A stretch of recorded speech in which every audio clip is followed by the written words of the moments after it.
दीक्षित होने के उपरांत आचार्य ज्ञान सागर महाराज के दर्शन नहीं हुए, किंतु दीक्षा के पूर्व गुरुदेव की जब दीक्षा हुई, लगभग उसके 20 दिन के उपरांत अजमेर जाना हुआ और वहां पर उनके दर्शन हुए।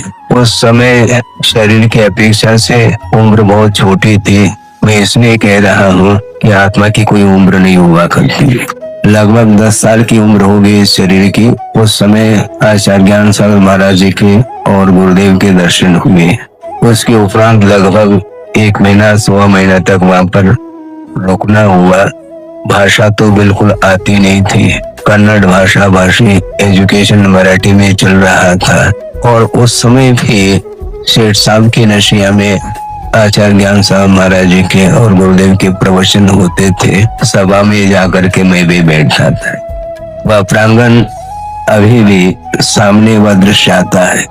उस समय भी वातावरण जो था अपने आप में अद्भुत इसलिए था कि वो समय कोई आधुनिकता नहीं थी और सात्विक वातावरण वहां पर देखने को मिला।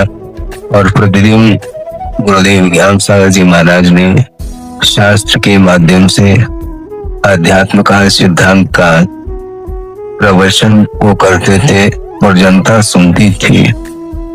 तो उसी का प्रभाव समझ लो कि धीरे धीरे विकास और हुआ है और साथ साथ पाश्चात्य संस्कृति के कारण धर्म का प्रभाव पड़ तो रहा है, लेकिन अनुपात से बहुत कम प्रभाव उसका मैं मानता हूँ।